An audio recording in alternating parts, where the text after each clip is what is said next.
멤버십 가입 그리고 구독, 좋아요 감사합니다. 우리가 함께 들여다보고 있는 이 이야기들이 점점 더 깊어지고 복잡해지고 있죠? 오늘은 그 중에서도 정말 거대한 권력 이동에 대한 그림을 한번 맞춰보려고 합니다. 2025년의 끝자락에 서서 2026년을 향해 설계되고 있는 이 거대한 계획의 점들을 하나씩 연결해 보겠습니다. 자, 이 모든 이야기의 시작은 바로 이 한마디입니다. 도널드 트럼프의 이 발언. 언뜻 보면 그냥 흔한 기업 인수합병에 대한 코멘트 같지만 사실 이건 거대한 정치 전쟁의 시작을 알리는 선전포고나 다름없습니다. 오늘 우리가 함께 따라가 볼 이 거대한 이야기, 총 6개의 막으로 구성되어 있습니다. 워너브라더스 인수전이라는 작은 무대에서 시작해서 CNN의 운명, 그리고 무너져 내리는 플랫폼 전쟁의 현실을 살펴볼 거고요.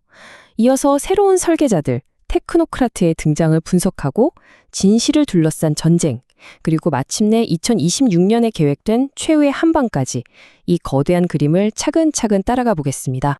자, 첫 번째 막입니다. 표면적으로는 거대 미디어 기업인 워너브라더스 디스커버리를 누가 인수하느냐의 문제지만 그 속을 들여다보면 이건 사실상 거대한 두 세력의 대리전입니다.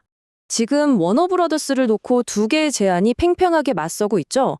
한쪽은 넷플릭스, HBO나 영화 같은 알짜 자산만 속배가고 CNN은 떼어내버리겠다는 말 그대로 외과 수술식 인수안을 내놨고요. 다른 한쪽은 파라마운트, CNN을 포함해서 워너브라더스 전체를 통째로 삼키겠다는 완전 정복 전략을 들고 나왔습니다. 결정적인 차이, 바로 CNN을 어떻게 할 거냐 이겁니다. 그럼 이 두 회사의 뒷배가 누군지 한번 볼까요? 이걸 보면 이 싸움의 본질이 그냥 확 드러납니다. 넷플릭스는요, 오바마 부부의 제작사와 독점 계약을 맺고 있고 창업자부터가 알아주는 민주당의 큰손 후원자죠. 사실상 민주당의 안방이나 다름없는 곳입니다. 반면에 파라마운트 인수를 이끄는 앨리슨 가문은 트럼프의 아주 강력한 지지 세력이에요. CNN을 인수해서 완전히 뜯어고치겠다고 공언한, 말하자면 공화당의 믿음직한 돌격대인 셈이죠. 두 번째 막입니다. 아니 왜 이렇게 CNN 하나를 두고 한쪽은 갖다 버리려 하고 다른 한쪽은 목숨 걸고 차지하려고 하는 걸까요? 여기에는 정말 극단적으로 다른 두 개의 전략이 숨어 있습니다. 넷플릭스의 전략은요, 금융권에서 쓰는 배드뱅크라는 개념을 떠올리면 딱 맞습니다. 돈 되는 우량 자산, 그러니까 HBO나 영화 같은 건 싹 챙기고 골칫덩어리 부실 자산, 즉 CNN이랑 케이블 채널은 막대한 빚더미랑 같이 뚝 떼어내서 별도 회사로 만들어 버리는 거죠. 말 그대로 버리는 카드입니다. 넷플릭스 입장은 이 한마디로 그냥 정리가 돼요. 썩은 사과는 바구니에 담지 않는다. 그들에게 CNN은 이제 한물간 사양산업일 뿐만 아니라 엄청난 정치적 리스크를 안고 있는 부실 자산일 뿐인 거죠. 자기들 핵심 사업에 독이 될 수도 있는 이 썩은 사과를 굳이 비싼 돈 주고 떠안을 이유가 없다는 아주 냉정한 계산이 깔려 있습니다. 반면에 파라마운트 그리고 그 뒤에 있는 세력들의 생각은 완전히 다릅니다. 이건 정복자의 시선이죠. 적의 성을 점령하고 내 깃발을 꽂는다.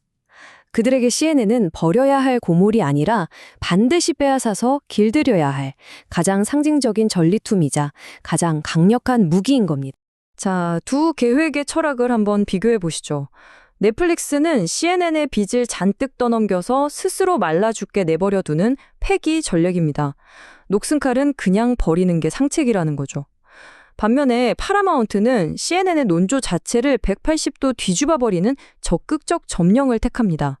적의 무기를 빼앗아서 더 날카롭게 갈아서 나의 무기로 쓰겠다는 겁니다. 세 번째 막에서는 시야를 좀 더 넓혀봐야 합니다. 왜 좌파 진영이 이 낡은 방송국 하나에 이렇게 필사적으로 매달릴 수밖에 없는지, 그 배경에는 처참하게 무너져 내린 미디어 지형이 있습니다. 2025년 말 현재 좌파 진영의 온라인 스피커, 그러니까 확성기 상황을 보면요, 이건 거의 초토화 수준이라는 평가가 나옵니다. X는 일론 머스크한테 넘어간 적진이 됐고, 페이스북이나 인스타그램을 운영하는 메타는 아예 정치 컨텐츠를 보여주지 않겠다고 선언했죠. 틱톡은 유일한 핵무기급 플랫폼이지만 중국 공산당 리스크라는 치명적인 약점이 있고요.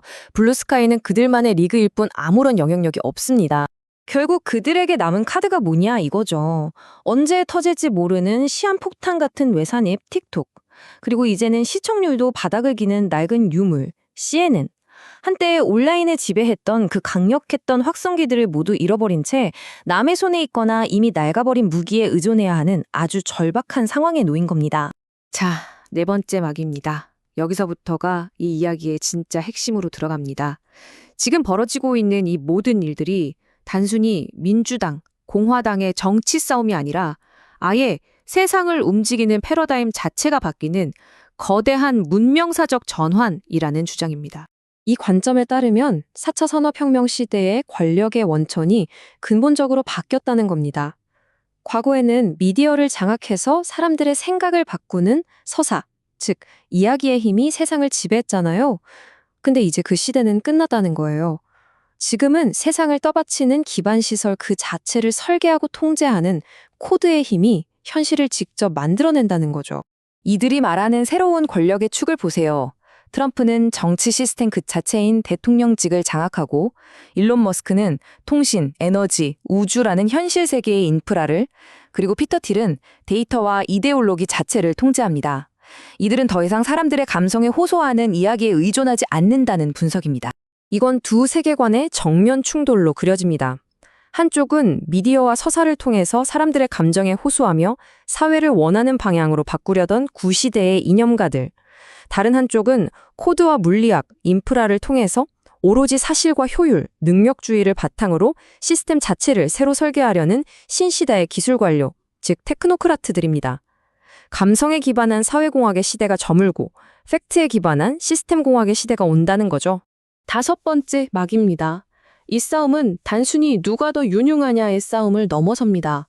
이건 진실, 그 자체, 객관적인 현실을 누가 정의하느냐의 전쟁으로 번집니다. 이 테크노크라트들이 내세우는 핵심 철학이 바로 트러스트 크라시입니다. 말이 좀 어렵죠? 쉽게 말해서 뜬구름 잡는 이념이나 말장난이 아니라 검증 가능한 진실만이 사회를 운영하는 기준이 되어야 한다는 겁니다. 특히 인공지능 같은 미래 시스템은 거짓 데이터가 들어가면 그냥 망가지잖아요.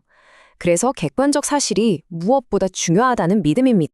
이들의 시각에서 보면 소위 워크 마인드 바이러스라고 부르는 현상들은요, 시스템을 통째로 망가뜨리는 아주 치명적인 버그나 마찬가지입니다.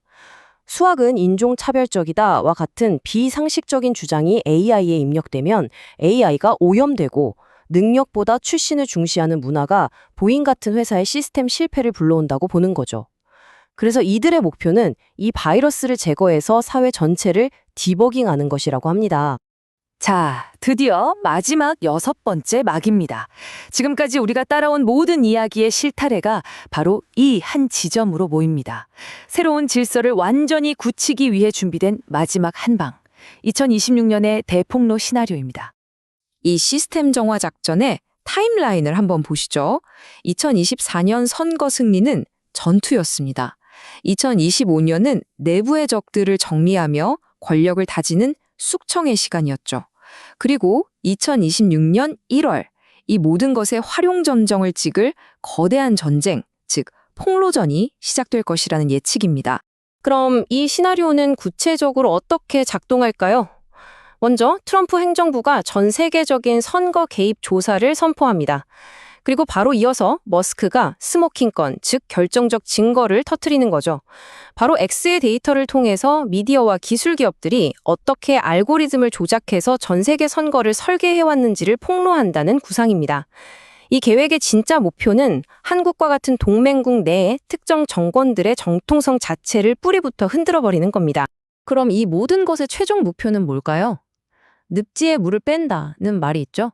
근데 이 관점에서 이건 단순히 부패한 사람 몇 명을 바꾸는 게 아닙니다. 그보다 훨씬 더 근본적인 거예요. 바로 실수하고 부패하고 비효율적인 인간이라는 요소 자체를 행정 시스템에서 걷어내고 그 자리를 완벽하게 객관적인 AI로 대체하려는 어마어마한 구상인 거죠. 자, 이게 과연 인간이 주도하던 정치의 종말일까요? 아니면 AI가 이끄는 완전히 새로운 시스템의 시작일까요? 어쩌면 우리는 지금 그 거대한 문명사적 전환에 바로 그 한복판에 서 있는지도 모릅니다.